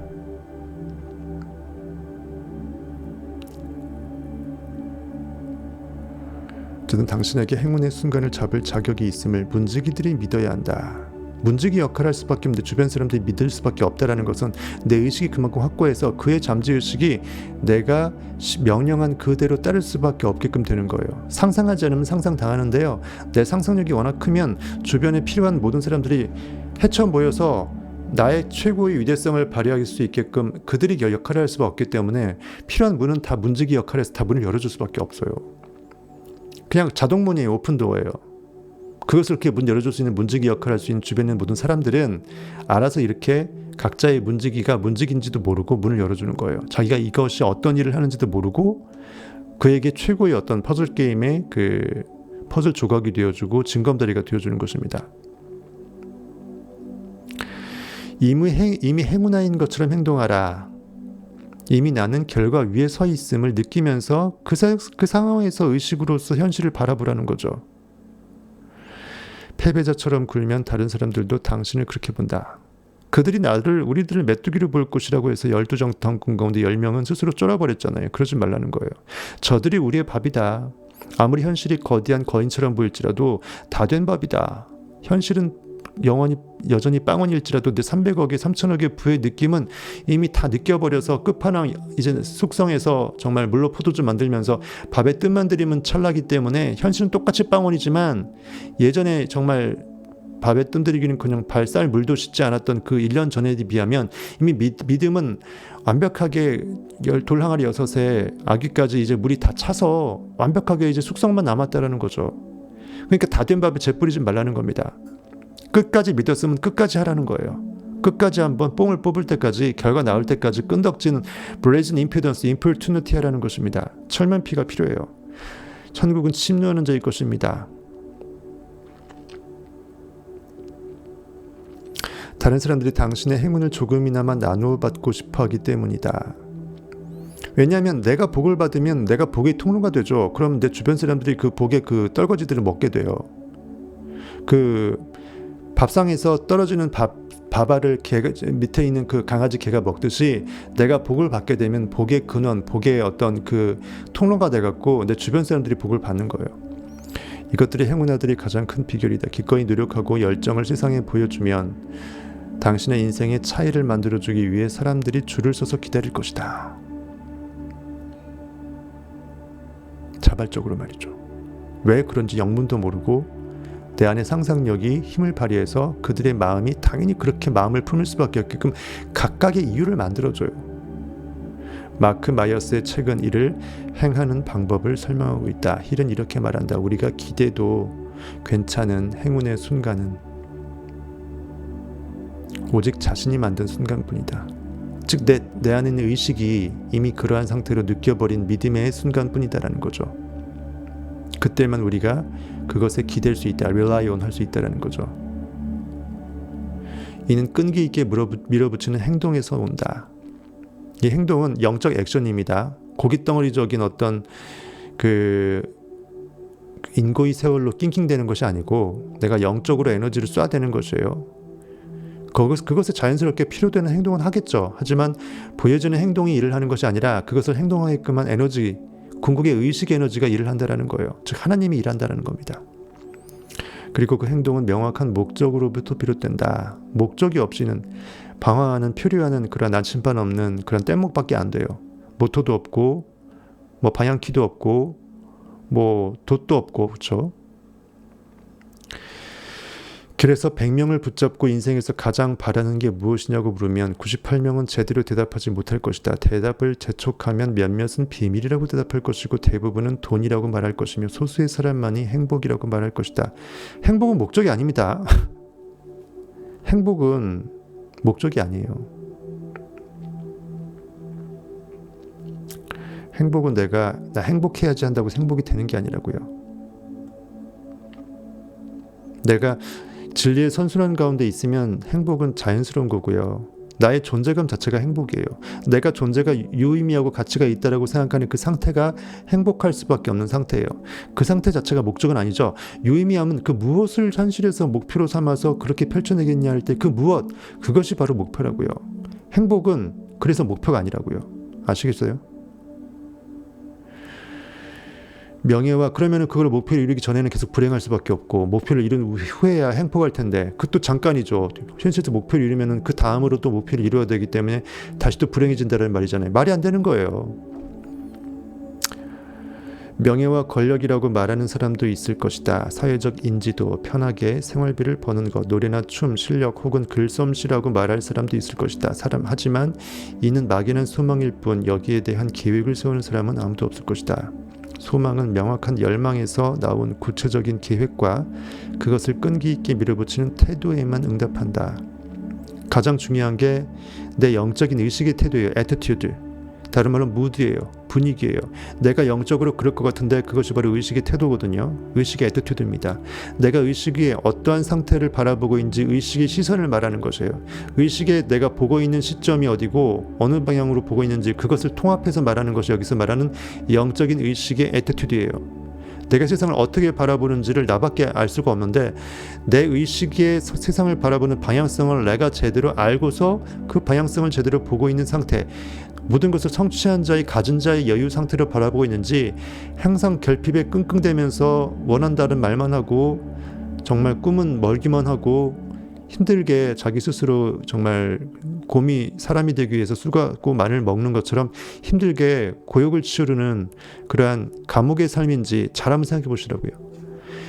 결과 위에 쓴 사람은요, 감옥이 아니고요, 이미 천국이라고요. 천국에 이미 내 의식을 갖다 놓은 사람만 Now here I am 돼서 이미 그곳이 이곳이 되어버려서 그 사람은 이미 그곳에 있게 되는 것입니다. 이미 그곳에 있는 자만 현실에서도 그곳에 있게 되는 거지, 지금은 없는데 언젠간 되겠지 하면서 스스로 감옥살이 하면서 힘들어하는 것은요, 나 스스로도 내가 욕망을 이미 성취되었다고 못 느끼는 자기 반성이, 자기 방증밖에 안 되고 결국 나는 그것을 할 수 없어라고 베끼드는 것밖에 안 돼요. 그래서 믿음이 힘이고 믿음이 중요하다라는 거예요. 그래서 믿음은 현실적으로 보면, 이성 논리적으로 보면 미친놈이에요. 없는데 왜 있다고 뻥치냐고요. 왜 가진 게 없는데 다 있다라고 뻥치냐고요. 하지만 현행법적으로 사기치는 건 또 아니야. 다른 사람을 뭐 이렇게 꼬셔갖고 계약서 들이밀어서 도장 찍는 것도 아니고 나 혼자 셀프 스스로의 언약일 뿐이에요. 내가 나하고 계약하는 거는 무죄잖아요. 내가 나하고 뻥쳐서 현실의 이성적자한테 사기쳐갖고 나는 이미 3천억 부자라고 내가 순회당해서 느끼게끔 나를 만들어버리는 것은 유죄가 아니라고요. 오히려 진리의 입장에서는 마땅히 그렇게 당연히 해야 될 기본이 돼버려요. 그래야 선물을 받으니까. 그래야 내 의식은 깨어나니까. 그래야 나는 상상력이 되고 고깃덩어리 리액터가 되지 않으니까 말이죠. 잘 한번 생각해 보십시오. 우리 순간순간이 지금이라는 찰나를 우리 살지만 지금 하고 하면서 항상 그 지금을 제대로 느끼면서 얼마나 살고 있는지, 그 순간 내가 반응하면서 살고 있는지, 정말 이미 받은 줄로 느끼면서 감사하면서 찬양하고 있는지, 그것을 우리가 항상 모니터링 해볼 필요가 있다.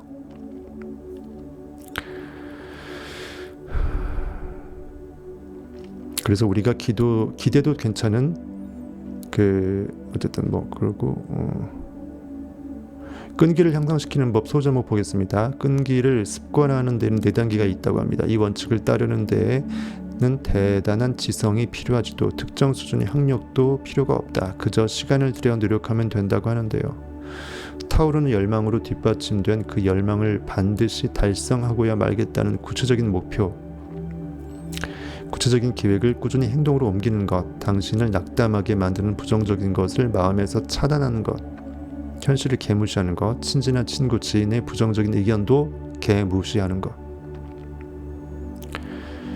계획과 목적을 끝까지 밀어붙이게 해주는 친밀한 조력자 한두 사람 정도, 멘토 정도. 이 4단계는 삶의 어느 지점에서든 성공을 이루는 데 필수다. 그래서 인생 성공 동반자, 진리 전도사, 청담동 변리사입니다라고 제가 멘트를 넣듯이 그런 사람들 중에 한 명 정도로 저를 생각해 주시면 여러분들이 생각한 만큼 진리를 받아가실 것입니다. 이 책의 13가지 성공 원칙의 목적은 4단계를 습관으로 만드는 것이다라고 합니다. 4단계. 13가지 성공 원칙을 각 챕터별로 말하고 있고 지금은 10챕터죠. 즉 8번째입니다. 결국 성공 원칙 8번째인데 이 4단계로 자신의 경제적 상황을 다스릴 수 있다고 합니다. 이 4단계로 자유롭고 독립적으로 사고할 수 있다. 즉 생각의 자유를 얻는 거죠. 내가 원하는 것을 느낄 수 있는 그 느낌의 힘을 얻는 거예요. 내가 원하는 건 3천억인데 현실에 자꾸 반응당해서 빵원이라고 힘들어하면 내가 원하는 것을 느끼는 힘이 떨어져요. 기왕 사는 거 내가 원하는 걸 느껴야지 왜 원하지 않는 걸 느끼냐고요. 돈 드는 것도 아니고 지금 미리 비관한다고 해서 현실이 달라질 것도 아닌데 왜 현실에 반응하냐고요. 팩트라는 게 그다지 중요한 거 아닙니다. 팩트에 반응당하면 결코 여러분은 성공할 수 없어요. 이 4단계로 적든 크든 부를 읽을 수 있다. 이 4단계로 권력과 명성을 쌓고 세상의 인정을 받을 수 있다. 이 4단계로 행운을 만들 수 있다. 이 4단계로 꿈을 현실로 이룰 수 있다. 이 4단계로 두려움, 낙담, 무관심을 다스릴 수 있다. 이 4단계를 따르는 사람에게는 막대한 보상이 주어진다. 바로 자신의 가격표를 쓰고 그 가격에 걸맞은 삶을 만들어가는 특권이라는 보상 말이다. 어려움을 다스리는 방법이 있습니다. 오늘도 썰이 너무 많아서 진도를 못 뺐네요. 참 말이 많아 진짜. 여러분들을 제가 진짜 사랑하니까 말이 많은 겁니다. 여러분, 어려움을 다스리는 방법, 끈기 있는 사람에게 어려움을 다스릴 수 있게 하는 수수께끼 같은 힘은 무엇일까? 끈기라는 자질이 어떤 화학 작용을 하여 수수께끼 같은 힘을 발휘하게 하는 것일까? 만드는 것일까? 온 세상이 내게 등을 돌린 것처럼 보일 때, 내 편이 아무도 없다고 생각될 때 그에 맞서 싸우면 무한지성이 과연 내 편이 되어줄까? 무한지성은 현실이 없고 나한테 있다는 거죠. 내 의식 자체가 무한지성이에요. 사람은 인식이기 때문에 내가 그러한 무한대의 인식의 주체임을 인식하지 못하면 인식 그 자체이기 때문에 인식이 인식하지 못하면 인식이 아닌 거죠. 곡인 거예요. 이게 말이 말장난 같지만 여기 진리 다 들어가 있어요. 이 인간은 단지 인식이에요.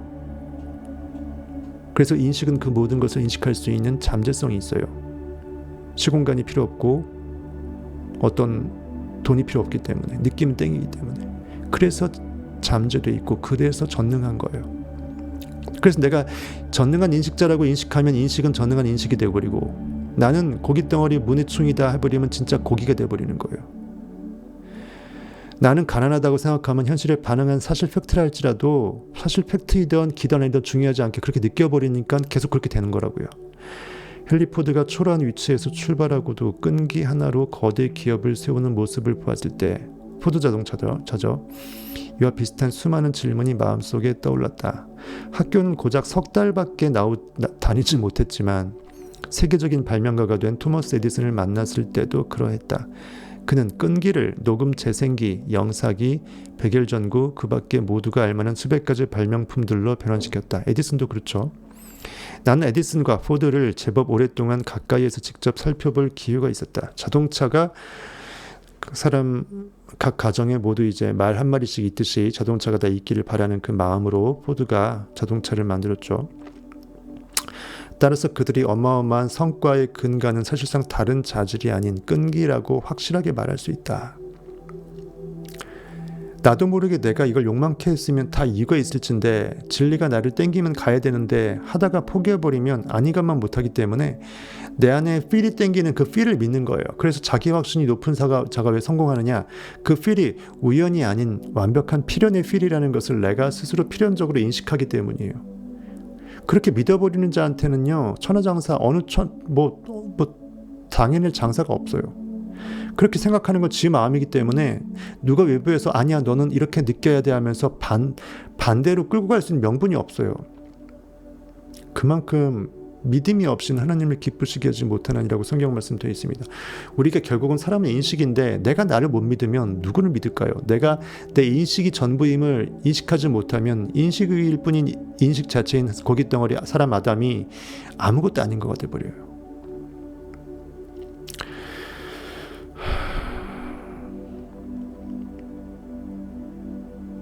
어쨌든 끈기가 중요하답니다. 선지자, 철학자, 종교 지도자를 연구하면 끈기, 노력을 한 곳에 집중시키는 태도, 몰입이죠. 몰입 능력이죠. 분명한 목적이 그들이 이룩한 업적의 주요 근간이 되었다는 당연한 결론을 내리게 될 것이다. 그러니까 이것을 목적해야지 막 어거지로 목적이 되는 게 아니고요. 내가 진짜 초자아적으로 근원적인 기저의 내 자아가 무엇을 욕망하는지를 잘 느껴내야 그것이 진짜 표대 역할을 해갖고 그것을 끈기 있게 들러붙어서 안 떨어진다라는 거죠. 끈기의 전대는 결국은 진짜 내 욕망인지가 먼저 픽싱이 돼야 돼요. 다윗이 성경에서 얘기하죠. 하나님이시여 내 영혼이 확정되고 확정되었사오니 하면서 확정성, 자신의 의식의 확정성, 뭘 확정하겠어요? 욕망의 표대가 확정적이니까 확정하는 거죠. 나는 이미 이것이 나라고 느껴버리는 그 느낌의 믿음의 못을 제대로 박았기 때문에 난 현실에 전혀 휘둘림이 없이 완벽하게 흔들리지 않는 편안함으로 확정적으로 침대 위에 들어 누울 수 있는 것이에요. 결국은 인생의 욕망은 그만큼 중요하다는 것입니다. 끈덕지게 정말 엿댕이를 붙일 수 있으려면 이것이 내 욕망이 타깃이어야지 엿을 붙일 수 있어요. 안 떨어지도록. 이를테면 이슬람교를 창시한 마호메트의 경우 그의 생애와 오늘날 산업계 및 재계에서 성공한 인물들을 비교해 보면 특출난 하나의 자질을 공통적으로 지니고 있음을 알게 된다. 바로 끈기다. 끈기의 힘이 어떻게 작용하는지 더 알고 싶다면 마호메트의 전기를 읽어보라. 21세기 초 9.11 테러가 벌어지고 테러와의 전쟁이 선포되고 나서 이슬람에 대한 관심이 급격히 증가했다. 하지만 현대의 지도자들은 마호메트에 관한 책을 찾는 데 어려움을 겪고 있다. 힐이 이 책을 처음 펴냈을 당시 마호메트에 관한 가장 좋은 전기는 에사드 베이가 쓴 것이었다. 에사드 베이는 아제르바이잔의 바쿠에서 누심바움이라는 유대인 사업가의 아들로 태어났으며 나중에 이슬람으로 개종하면서 이름을 바꾸었다. 러시아 혁명 시기에 그는 베를린으로 이주했고 나치 집권 시기 히틀러의 압박에 쫓겨 오스트리아를 거쳐 이탈리아로 갔다. 에사드 베이는 크루반 사이드라는 필명으로 활동했고 아제르바이잔 소설 알리와 니노의 저자로 여겨지기도 한다. 힐은 이 마호메트 전기에 무척이나 큰 인상을 받고 다음과 같이 추천했다. 특히 에사드 베이가 쓴 작품을 추천한다고 합니다. 헤럴드 트리뷴지에 실린 이 책의 짧은 서평을 읽으면 문명세계에 알려진 끈기의 힘에 관한 가장 놀라운 신뢰를 읽어보고 싶어서 서점으로 향하게 될 것이다. 관심 있으면 읽어보시고요. 성경에서 비교 나와 있잖아요. 끈덕짐, 불의의 재판관, 진짜 아무것도 제대로 믿을 수 없는 부정부패의 정말 총아인 그 부정적인 불의의 재판관을 뭘 믿고 들이대서 했겠어요. 끈덕지게 해주면 귀찮아서라도 들어줄 것이라는 그 하나잖아요. 즉 끈덕짐 자체가 이미 에너지라는 거예요. 그 성경 비유가 그것을 말하는 것입니다. 될 때까지 하는 놈한테 이길 수 있는 사람은 없다라는 거예요. 글자가 될 때까지 한 거니까 될 때까지가 되겠죠. 그렇죠?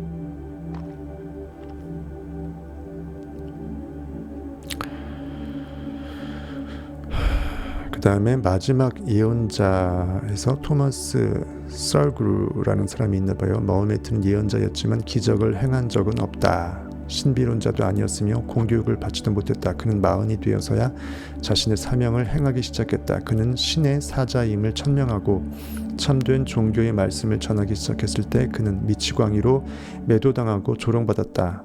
아이들은 그의 발을 걸고 여인들은 오물을 던졌다. 그리고 고향인 메카, 그 메카가 그래서 메카입니다. 메카가 그래서 그 우리가 통상적으로 쓰는 그 메카라는 이름이 된 거예요. 본산지죠. 메카에서 쫓겨났다. 그는 따르는 사람들도 재산을 빼앗기고 그를 뒤따라 사막으로 쫓겨났다. 10년간 설교를 했지만 추방과 가난, 조롱 말고 그에게 남은 건 없었다. 그리고 또 10년이 흘렀다. 그는 지치지 않는 원동력으로 메카의 지배자로서 아라비아 전체를 다스리게 되었으며 도나우강에서 피레네 산맥에 이르는 새로운 세계의 종교의 수장이 되었다. 그의 원동력은 말의 힘, 기도의 힘, 신에 대한 인간의 유대감이었다. 결국 쉽게 말해서 인식의 힘이에요. 말도 결국 인식으로부터, 기도도 결국 인식이죠. 신도 결국 인식이잖아요. 그의 경력은 정말 말이 되지 않는다. 그는 메카의 쇠락한 호족 가문에서 태어났다. 메카는 세계의 교차로이자 마법의 돌, 카바의 고장이자 무역 중심로가 지나는 교역의 중심지였다. 한때 그랬다라는 거예요. 한편 위생이 불결하여 아이들은 베두인족이 지배하는 사막에 보내져 길러졌다. 마호메트 역시 건강한 유몸인 어머니의 젖을 먹고 튼튼하게 자랐다. 관련 역사 공부하고 싶으신 분들 한번 보세요. 그 헤로도토스의 그 히스토리아 역사 원본 두꺼운 거 책이 있어요. 엄청 두꺼워요. 어렵지만 읽어보십시오. 많이 도움이 될 겁니다. 그는 양치는 일을 했고 곧 대상단을 거느린 부유한 미망인 아래에서 일하게 되었다. 이때 동양 구석구석을 여행하면서 다양한 믿음을 지닌 사람들과 대화를 나누고 기독교가 다른 종파와 분쟁을 겪으며 몰락하는 모습도 보았다. 28살이 되었을 때 그는 자신을 눈여겨보던 상단이라는 건 장사꾼 말하는 거예요. 그때 그 사막에서 상단들은 거의 칼잡이였거든요. 거의 날강도였어요. 엄청난 무력에 힘이 있어야지 그 물건들을 옮길 수 있었기 때문에 그때 그 상단은 뭐 조직폭력배 비슷합니다. 그 당시로 보게 되면 스스로 살아남아야 됐고 상단의 주인인 미망인 카디자와 결혼했다. 돈이 많은 그 상단 주인의 그 미망인이었던 주인이면서 미망인이 하필이면 자기는 이제 남편이 죽고 그 권력을 이어받은 상단의 오너가 돼버린 그 사람과 카디자와 결혼했다고 하는 거죠. 거기서 이제 재력과 이제 힘을 좀 찾았겠죠. 카디자의 아버지는 이 결혼을 반대했으나 그녀는 아버지에게 술을 먹여 취하게 한 뒤 결혼 승낙을 받았다. 그 다음 12년 동안 마호메트는 부유하게 살면서 상황 판단이 빠른 상인으로 존경받았다. 이제 날개를 단 거예요. 어느 정도의 그 공공함도 가시고 권력의 말의 힘을 얻을 수 있는 어떤 구심점도 회복하니까 그 마누라 덕을 약간 봤지만 거기서 자기의 어떤 존재성을 끌어올린 것은 인정해줘야죠. 상황 판단이 빠른 상인으로 존경받았다. 어느 날 사막을 헤매던 그는 코란의 첫 구절을 가지고 돌아와 카디자에게 대천사 가브리엘이 현신하여 자신에게 신의 사자임을 알렸다고 털어놓았다. 신의 말씀이라는 의미의 코란은 마호메트의 삶에서 벌어진 기적과 가까운 것이었다. 그는 시인이 아니었다. 언어적 재주를 타고난 것도 아니었다. 하지만 그가 계시받고 신실하게 암송한 코란의 구절은 그 어느 시인도 쓸 수 없는 시적인 힘으로 가득했다. 성경이야말로 최고의 시인 거 아시겠죠? 온갖 최 끝판왕의 비유와 은유와 그 모든 비유적인 상징이 다 들어가서 시 오브 더 시인 거예요. 인문 고전은 이제 시인의 특성을 키울 때 굉장히 도움이 되고요. 예전에도 그 파스칼이나 이때 그 최고의 수학자는 최고의 시인이 아니면 수학자협회에 가입이 안 됐어요. 즉 인문학적인 특히 시인으로서 스스로 자기의 영적인 영감을 싱할 수 없다면, 노래할 수 없다면, 싱어송할 수 없다면 결코 그 사람은 이제 무식해서 취급을 못 받았어요. 가장 논리적일 것 같은 수학이 사실은 철학의 끝판왕이거든요. 수로 철학하는 거니까 철학 능력, 사유하는 능력이 없으면 숫자 노름은 의미가 없다라는 거예요. 우리나라 공교육의 한계지만 어쨌든 이렇게 그가 계시받고 신실하게 암송한 코란의 구절은 그 어느 시인도 쓸 수 없는 시적인 힘으로 가득했다. 아랍 민족은 이런 힘을 기적으로 여겼다. 그들에게 언어적 재주는 가장 위대한 재능이었으며 로마 때도 마찬가지죠. 그때 말할 수 없으면 민중들 앞에서 그 대본 없이 연설할 수 없었으면 개무시당했어요. 글을 아무리 잘 써도 말할 수 없으면 그냥 무식한 놈 취급받았어요. 가장 위대한 재능이었으며 시인은 가장 강력한 영향을 미쳤다. 그만큼 영적인 영감을 즉흥적으로 임프람프추하게 말할 수 있는 사람만이 뭔가 신적 능력이 있다라고 인정받았다라고 보시면 되겠죠. 내 마음을 움직일 수 있는 것은 결국 그 사람의 영적인 의식의 힘인데 그 의식이 주파수가 높은 사람이니까 내가 끌려가는 거잖아요. 게다가 코란은 신 앞에서 누구나 평등하고 세상, 즉 이슬람 세계 역시 마찬가지라고 설파했다. 이는 정치적으로 전복적인 사상이었다. 모든 걸 엎어버릴 수 있는 개념이라는 거죠. 이에 더해 마호메트는 카바, 앞마당에 있는 360개의 우상을 모두 파괴해야 한다고 주장하면서 추방당했다. 이 우상들은 사막의 부족들을 메카로 불러오는 힘이었으며 그 자체로 부족을 의미하는 것이기 때문이다. 메카의 상인들, 자본가들, 한때 마호메트가 속했던 그 계층은 마호메트를 공격했다. 그는 사막으로 도망쳤지만 세상을 통치하고자 했다. 도피자가 아니었다라는 거죠. 자신의 영역을 구축하고자 잠깐 그 일부 후퇴지 도주자가 아니었다라는 거예요. 그러니까 행동은 사막으로 도망하는 것처럼 보였지만 의식은 도망이 아니었다라는 거예요. 이참에 자신의 의식에 뭔가 그 깃발을 꽂아서 내가 뭔가 저는 사실 바람직하지 않다고 보거든요. 진정한 진리는 교주가 되면 안 되거든요. 내가 교주가 되면 다른 사람들은 스스로 교주가 못 되는 거잖아요. 진정한 진리는 우리 안에 있으면, 내 안에 있으면 그들 안에도 있다는 걸 인정해 줘야 되는데 어쨌든 대부분이 그렇습니까? 대부분 뭔가 남들이 못 가진 것을 내가 봤다고 생각하면 내가 그 진리의 우물 입구를 가로막고 싶은 게 인간적인 심리죠. 그래 아무도 못 먹고 내가 거기서 토행세도 받고 모든 사람들을 목마르게 해갖고 갈급하게 해서 나만 따르게끔 할 수 있는 교두보가 확보된다라는 거죠. 모든 이단 교주가 그런 거예요. 근데 그것을 그대로 순위되는 것도 인간의 고깃덩어리 한계인 거죠. 결국 내 안에서 나를 찾지 못하면 내 밖에서 나는 없기 때문에 다른 사람한테 휘둘릴 수밖에 없어요. 그 안에서 하나님을 찾는 거죠. 그러니까 교주가 탄생할 수밖에 없습니다. 꼭 이단 교주만이 교주겠습니까? 세상에 보이는 그 모든 현실에서 보이는 것에 뭔가가 있다고 생각하는 그 모든 것이 이단이고 그것이 모든 것이 우상이고 그 모든 것이 교주죠. 현행법으로 합법, 비법 이건 의미가 없는 것입니다. 조금 더 심하다 덜하다 의미가 있고 좀 악행을 더 많이 저지르고 안 저지르고 그 의미만 있을 뿐이에요. 저는 그렇게 생각합니다. 이슬람은 이렇게 시작되었다. 사막 밖에서 꺼지지 않는 불꽃이 일어났다. 평등주의를 주창한 군대가 죽음을 불사하며 한 무리가 되어 싸웠다. 마호메트는 유대인, 기독교도도 끌어들였다. 새로운 종교를 세우려는 것이 아니었기 때문이다. 그는 하나의 신을 믿는 모든 사람을 하나의 믿음으로 규합하고자 했다. 어쨌든 처음에 생각은 그랬다라는 거죠. 그것이 이제 처음에는 설사 순수했다 할지라도 진리 가운데 하나를 묶어내고자 하는 것이 그때 문제는 말빨도 없었고 진리에 대해서 제대로 아는 것도 없었는데 어쨌든 그렇습니다. 예. 어쨌든 중요한 건 확실히 그 인식의 힘이 사람들을 끌어당겼다라는 것은 맞는 역사적 사실이죠. 그건 인정해줘야죠. 그것에 선동당한 사람이 어떻게 그것이 선동이 잘못이냐 잘한 거냐 그거를 논하는 건 두 번째로 말하고 그 다음으로 하고 일단은 그렇다라는 것입니다. 끌어당기는 자석이었던 건 맞으니까. 유대인, 기독교인이 그의 초청을 받아들였다면 이슬람은 그 세계를 정복했을 것이다. 하지만 그런 일은 일어나지 않았다. 그들은 마호메트의 혁신적인 주장, 인도주의적 전쟁 역시 받아들이지 않았다. 예언자의 군대가 예루살렘으로 진격했을 때는 한 사람도 죽지 않았다. 마호메트의 신념 덕분이었다. 한 세기 후 십자군들은 그 도시에 들어와 남녀노소할 것 없이 이슬람교도의 씨를 말렸다.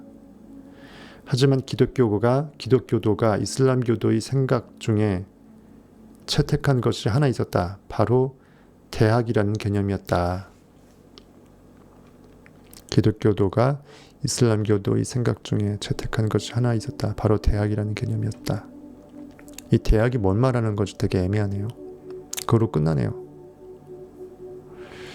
성공의 사다리 있는 몇 사람만을 위한 것이다. 명언이라고 하는데요. 성공의 사다리는 성경에서 보면 야곱의 사닥다리 나오잖아요. 하늘 끝까지 내 무한대로 의식이 증폭될 수 있는 진리의 끝판이 있고 나머지 마지막 사닥다리 맞은편은 땅에 있잖아요. 즉 내가 지금 이미 의식 상태가 지금 있는 그곳이 땅이에요. 내 현실 의식 상태가 땅이라고요. 거기서 사닥다리는 계속 연결되어 있다라는 거죠. 끝이 없다라는 것입니다. 이것이 바로 진리거든요. 성경에서 말하는 그 완전수의 또 다른 완전수인 8을 말합니다. 노아의 방주에 탑승한 인원의 수죠. 즉 이러한 진정한 진리, 성공의 사다리는 몇 사람만을 위한 것이라고 합니다. 즉 어차피 극소수만 진리를 알고 극소수만 그것을 행하고 또 자기가 진리를 알고 행하든 모르고 행하든 극소수만 성공한다라는 거예요. 그렇게 본다면 우리는 그것을 알고 성공도 하면 더 좋겠죠. 뭐가 진리인지 알고 그걸 행해서 나의 존재감을 스스로 자각시킨다면 현실은 내가 원하는 대로 분명히 나올 것이고 그러면 각자의 그 진리의 어떤 이론과 문물을 다 겸비하는 거가 됩니다. 영적 전쟁에서 승리도 하고 이론적으로도 완벽하게 내가 최대한 그 사도할 만한 진리의 학자가 되는 거니까 뭐 더할 나위 없겠죠. 성공의 사다리는 몇 사람만을 위한 것이다. 즉 그 몇 사람을 나라고 생각하는 사람은 그 몇 사람에 들어갈 것이고 내가 어떻게 라고 생각해버린 사람은 진짜 내가 어떻게가 돼버려서 일반 민중으로 다수결의 원칙에 끌려갔다는 거죠. 그래서 부에 이르는 9번째 원칙으로 챕터 11에 조력 집단의 힘이 필요하다. 즉 꼭 사람으로서 조력 집단이 필요할 수도 있겠지만 눈에 보이지 않는 나의 도우미 역할을 할 수 있는 그러한 모든 것들이 필요하다. 근데 결국 그런 것들도 나의 배경 지식이 조력 집단이 될 수 있고 내 기존에 내 추구했던 나도 모르게 이것이 옳다고 생각해서 해왔던 그 모든 경험치가 될 수 있을 것이고 조력 집단은 키우면 굉장히 넓힐 수 있는데 누가 나를 돕게끔 하는 것은요 결국은 내가 바로서야 내가 스스로 마그네틱 에너지가 높아져야 일렉트릭 필드가 같이 교호해서 정보가 끌어당겨지고 목적성이 오게 되고 매그네틱 필드가 교호하면서 뭔가 웅대한 거대한 그 정말 노아의 방주가 지어지는 거잖아요. 그러니까 그렇게 본다면은 뭐 누가 나를 돕게끔 막 누구를 사기쳐갖고 나를 돕게끔 만드는 그것이 아니라 내가 결국 마음그릇을 키우는 거가 다죠. 내가 온 우주를 나로 만들어버리면 우주의 모든 것이 포함되기 때문에 다 나를 돕겠죠. 형이상학적으로는 그렇게 볼 수 있고 하지만 여기서는 그런 의미는 아니고 조력 집단을 좀 만들어 놓을 필요가 있다. 나의 어떤 후원 군대, 나의 어떤 병풍 역할을 할 수 있는 서포터들, 그리고 내가 모든 전문 지식을 다 알 수도 없고 알 필요도 없기 때문에 나는 진짜 제너럴리스트로 큰 그릇의 제너럴리스트가 되고자 하는 사람은 스페셜리스트가 안 돼야 됩니다. 그것만 아는 사람이 되어서는 안 돼요. 그럴 바에 아예 얇고 넓게 전체를 통찰해갖고 이어낼 수 있는 영적 통찰자가 되는 것이 오히려 한 분야만 알고 그거밖에 모르는 스페셜리스트가 거꾸로 안 되는 것이 차라리 큰 자가 될 수 있어요. 유비는 싸움도 못하고 글도 못 찍고 아무것도 못했지만 사람 마음을 얻었잖아요. 그래서 황제가 된 거잖아요. 싸움 잘했으면 잘해봐야 조자룡이죠. 관우던가. 그만큼 제가 생각하기에 정말 사람의 마음을 얻을 수 있으려면 그걸 전체적으로 구슬이 서마를 깰 수 있으려면 하나만 아는 것이 아니라 그거에 빠지지 않고 거기서 빠져나와서 전체를 조망할 수 있는 그런 저널리스트적 마인드가 필요하다고 보는 거예요. 그때 조력 집단이 필요할 수 있다는 것입니다. 이것이 내가 정말 성공의 지름길로 가는데 그들이 많은 어떤 그 조력 역할을 한다는 것입니다.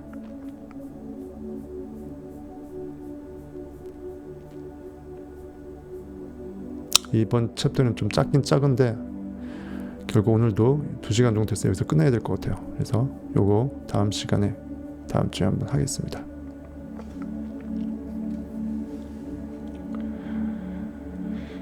목금토 연장하니까 그 토요일날 할 때 진짜 힘들어요. 연장하니까 많이 에너지가 딸려갖고 목요일 할 때는 제일 진짜 에너지가 빵빵하고 그러네요. 6분 정도 남았는데 오늘도 유익한 시간인지 모르겠습니다.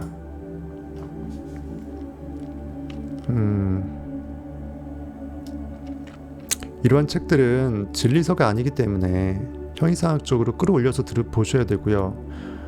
이것 따로 읽고 세뇌당한 다음에 이 정말 또 진리서 읽고 또 하게 되면 헷갈려 버려요. 그래서 여러분들이 한번 진리에 깨이면 그것에 포커싱해 다른 책들을 같이 이렇게 필터링 해갖고 보고 내 것으로 만들고 살을 붙이고 진리의 근간 펀더멘탈 뼈대가 바뀌어버리면 안 되잖아요.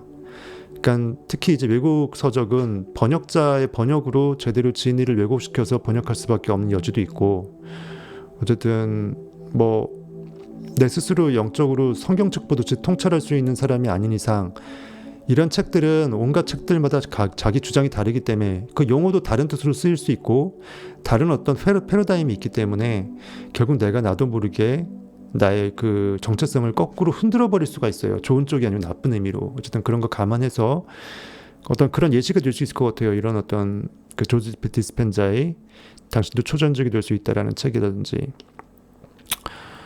성경과 직접적으로 연결되지 않은 이런 책들을 이렇게 제가 이제 이렇게 읽어낸다라는 것을 제가 셀프 스터디로 모델을 보여드리는 거거든요.